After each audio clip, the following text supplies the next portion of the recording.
Another small-town mystery and another young woman gone without a trace. What happened to Megan Fogelsong? Megan Fogelsong was full of life. At just 21 years old, she had her whole future ahead of her. She had recently moved to the quiet town of Alden, Kansas, trying to start fresh. But behind the scenes, Megan was struggling, trapped in an on-again, off-again relationship with a man named David Madden, a man with a dangerous past. Megan was last seen sometime between late November and early December 2015. On November 30th, she sent a Facebook message to a friend. That was the last anyone ever heard from her. Her friends say she was staying at David Madden's house at the time. Oddly, Megan wasn't reported missing until February 2016, over 2 months later. People assumed she had just taken off for a bit. But her family knew something was terribly wrong.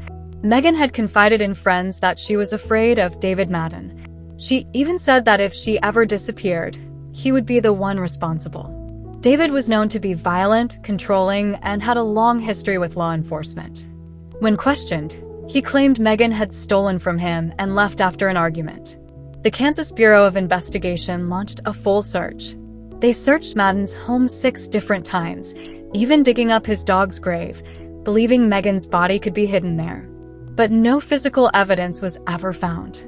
No body, no phone, no trace of Megan. In 2019, 4 years after Megan vanished, David Madden went on a violent rampage. He shot 2 law enforcement officers, killed his own father, and then took his own life in a standoff. After his death, the KBI officially named him a suspect in Megan's disappearance. But with David gone, so were many of the answers Megan's family so desperately needed. Years later, Megan is still missing. Her case remains open, with investigators believing foul play was involved. Megan's loved ones continue to hope that someone somewhere knows the truth, and that one day they'll finally get justice.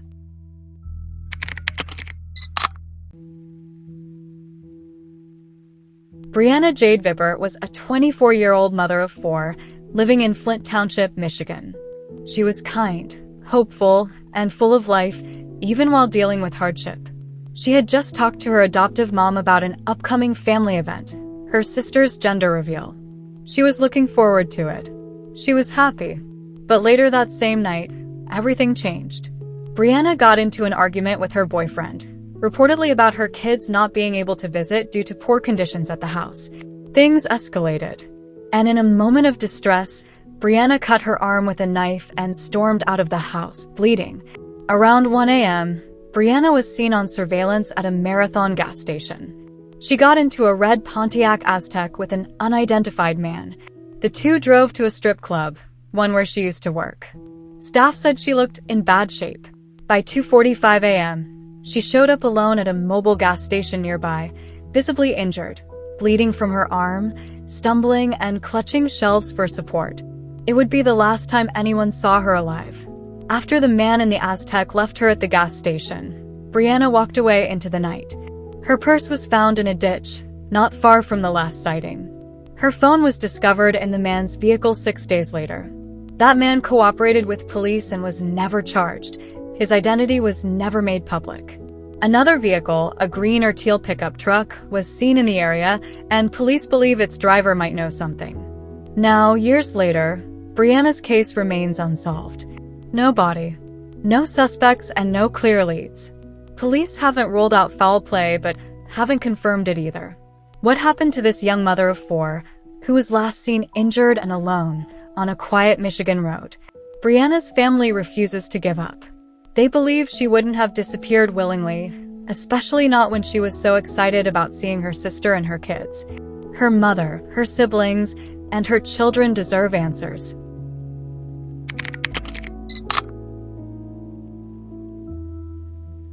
Alicia Marie Hummel was 29 years old, born June 27, 1985, in Sioux City, Iowa. She taught preschool, adored children, cherished scrapbooking, camping, and fishing. Her family remembers her as bright, adventurous, and full of life, a woman on the cusp of pursuing graduate studies while starting summer vacation from her early Head Start job. On June 1, 2015, Alicia drove to Myron Grove, also known as the Highline area, along the Missouri River in South Dakota, about 7 miles from Vermilion. She stopped at Walmart, grabbed fishing gear, and took Snapchat selfies while setting her rod by the water. That was the last moment her family heard from her. Later that afternoon, around 3 p.m., a state game warden discovered Alicia's body floating near the boat dock. Autopsy results confirmed drowning as the cause of death, but also revealed blunt force trauma to her head and a deep incision to her neck, clearly signs of foul play. Toxicology tests came back negative and her car was still parked near the dock, but no witnesses have come forward, despite it being a busy summer spot. Although Alicia mentioned in messages that others were nearby, no one has publicly admitted seeing anything suspicious. Authorities searched for a dark sedan with tinted windows and a loud exhaust system spotted near the area but never identified or located the vehicle's owner. The Clay County Sheriff's Office, alongside the South Dakota Division of Criminal Investigation and the FBI, continues to treat this as a homicide investigation. A $5,000 reward is being offered for information, leading to an arrest to finally bring closure to this case.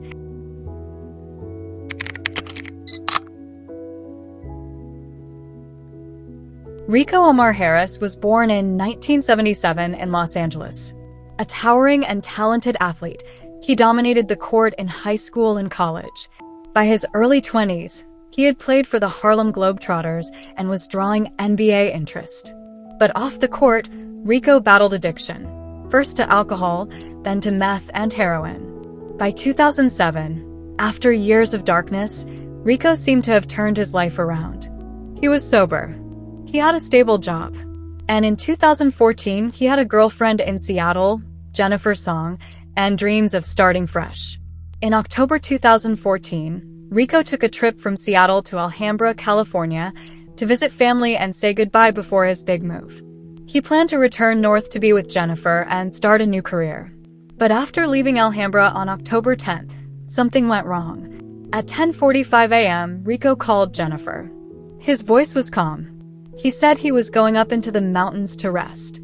Just 30 minutes later, his phone went silent, and he was never heard from again. On October 13th, Rico's black Nissan Maxima was discovered on a dirt road near Cache Creek, deep in Yolo County, California, about 3 hours north of Lane. The car was out of gas. The battery was dead. Inside the car were Rico's wallet, IDs, credit cards, and empty liquor bottles. Nearby, searchers found a backpack containing his phone and charger. Huge footprints, likely size 18, were found along the creek, but no sign of Rico. Search teams combed 27 miles of rugged canyon using helicopters, ATVs, and cadaver dogs. But they found nothing. Then came sightings. A man matching Rico's description was seen walking along Route 16 the day after he disappeared. Another person reported seeing someone sitting on a guardrail, alone and dazed. But none of these sightings were ever confirmed. Detectives believe Rico may have voluntarily wandered off, possibly in a moment of relapse, disorientation, or even emotional distress. His final words, "going into the mountains to rest," have led some to believe he may have been suicidal. Others think he became lost or injured and simply succumbed to the harsh terrain. And there are a few who believe Rico might still be out there, alive, but choosing to disappear. Rico's family doesn't believe he would have taken his own life. They say he was excited for his future, ready to leave behind his demons and start a new chapter in Seattle. But the remote wilderness, dangerous terrain, and years without a single confirmed lead have left this case frozen in time.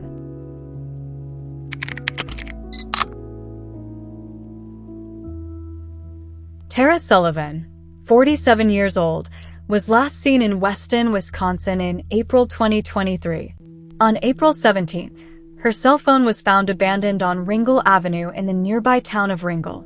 The next day, deputies visited her home to return it, but found something deeply unsettling. Her garage door had been rammed from the inside, possibly by a car, but the house showed no signs of forced entry, and nothing seemed missing or disturbed. That same day, Tara's white 2017 Buick Enclave was discovered 30 miles away, parked along Old Highway 29 in Shawano County. The car had gas and the keys were in the cup holder. Her purse, credit cards, cash, and ID were all left behind.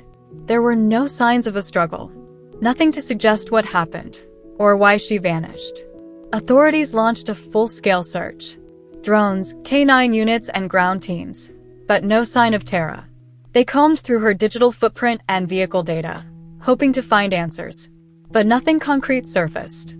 Despite extensive searches using drones, dogs, and digital data, authorities are no closer to finding out what happened to her. It's been over 3 years since Tara vanished, and still there are no answers.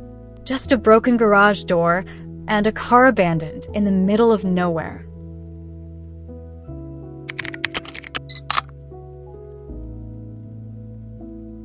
LaVena Lynn Johnson was born July 27, 1985 in Florissant, Missouri. An honor roll student who joined the Army after high school to serve her country and support her family. By May 2005, she was deployed to Balad, Iraq, just weeks from her 20th birthday. On July 19, 2005, LaVena was found dead in a contractor's tent at her base in Iraq. The Army ruled it self-inflicted, stating she shot herself in the mouth with her M16 rifle. There was no note and no bullet recovered. Her file was closed just months later. Her father, John Johnson, saw her body and immediately questioned the findings.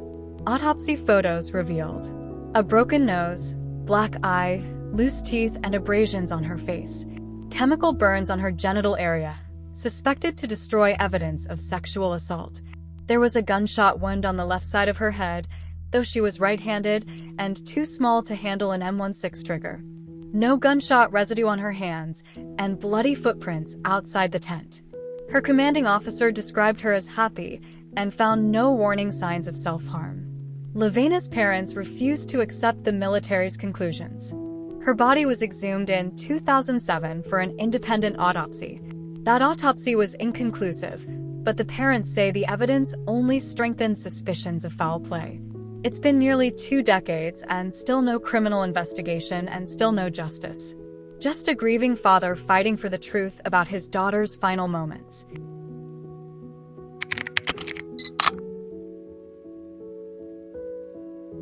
Phoenix Caldon, 23, was born May 23, 1988. She grew up in California and Missouri.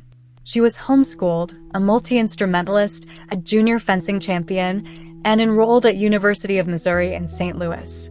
On Sunday, December 18, 2011, Phoenix and her mother attended morning church, then ran errands. Around 3 p.m., her father watched her back out in their black 1998 Chevy Blazer while talking on the phone. A routine afternoon turned ominous when Phoenix drove off and never returned. By 5:27 p.m., her SUV was discovered in East St. Louis, just 25 minutes away. Early reports claimed the engine was running and the driver's door was open. Later accounts said the engine was off. The car was impounded at 6:23 p.m., but her family wasn't notified for nearly 2 weeks. When Phoenix's family finally retrieved the SUV, they found her glasses, purse, shoes, ID, and even a cell phone bill inside. Yet officials initially claimed the car had been emptied and never completed a proper inventory. DNA tests confirmed only Phoenix and her parents had been in the vehicle. But the investigation hit roadblocks. Police didn't connect the car with a missing persons case for days. Media attention was minimal. Her family believes racial bias played a part, and Phoenix had been hiding a second phone, a secret boyfriend unknown to her parents, and possibly 2 identities. Her parents drained their life savings, including foreclosure on their home, hiring private investigators, and questioning local drug dealers and sex workers. Today, law enforcement still lists the case as active, and her family continues to hope she's alive somewhere. If you have any information, please contact the St. Louis County Police or St. Louis Regional Crime Stoppers.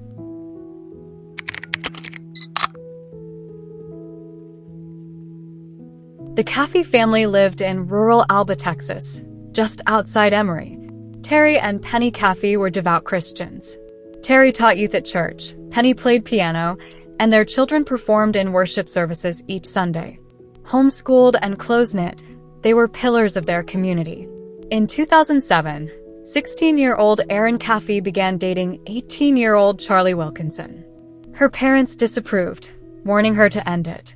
Erin grew resentful and allegedly told friends she wanted her mother and father dead, believing marriage to Charlie was only possible if her family weren't in the picture.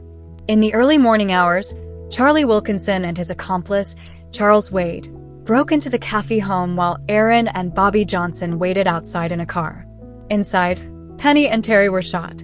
When the gun jammed, the intruders pulled out a samurai-style sword, nearly decapitating Penny. They then killed Aaron's two young brothers. Matthew was shot, and Tyler stabbed repeatedly. After the massacre, the home was set on fire. Terry Caffey survived despite being shot 5 times. He crawled through the woods, some 300 yards, to reach help. When detectives arrived, Aaron was nowhere to be found inside the rubble. She was quickly arrested, hiding off-site. Aaron Caffey, Charlie Wilkinson, Charles Wade, and Bobby Johnson were each charged with capital murder. Aaron received 2 life sentences plus 25 years, eligible for parole at age 59. Wilkinson and Wade received life without parole, while Johnson received a 40-year sentence with parole eligibility after 20 years. The death penalty was removed at Terry's request. He refused to pursue it against his daughter.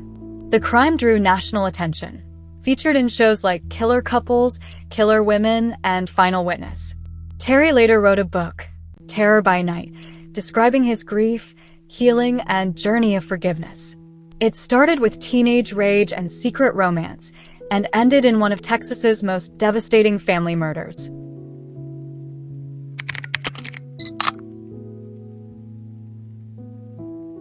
Chelsea Poorman was 24 years old, originally from the Kawakatus First Nation in Saskatchewan. After suffering a serious car accident in 2014, she lived with lasting physical and cognitive injuries, walking with a limp, and unable to fully bend her arm. Despite these challenges, she had big dreams of becoming a makeup artist or paramedic. Chelsea had dinner with her sister in downtown Vancouver on September 6, 2020, and then went to a party in the high-traffic Granville Street area. She later texted that she was meeting a man she called her new boo. That remains the last time she was seen, around midnight at Granville and Davie. Chelsea's mother reported her missing on September 8th, but Vancouver police did not issue a public notice until 5 days later. Her family repeatedly warned that she was vulnerable due to her injuries, but their concerns were minimized. Some officers reportedly told them the police had more important things to do. Chelsea's skeletal remains were found by construction workers in the backyard of an empty Shaughnessy mansion, just over 3 miles from where she was last seen. Her remains were partially covered by a blanket. Significantly, parts of her skull and several fingers were missing. Authorities insisted this was likely due to animal activity and ruled the death not suspicious. Chelsea's family and advocacy groups such as the Union of BC Indian Chiefs have condemned the VPD for dismissing foul play. They demand transparency on how Chelsea's body ended up inside a high-end property inaccessible to someone with mobility limitations. Vancouver police continue to list the case as open but maintain it is not considered a criminal investigation. However, several officers are now under investigation for alleged neglect of duty, overseen by an independent civilian authority. Chelsea's case is not just another disappearance. It's part of a systemic crisis affecting Indigenous women, often overlooked and underserved. Her family, community, and advocates refuse to accept silence, even in the face of unanswered questions and controversial conclusions. As of today, this case remains unsolved.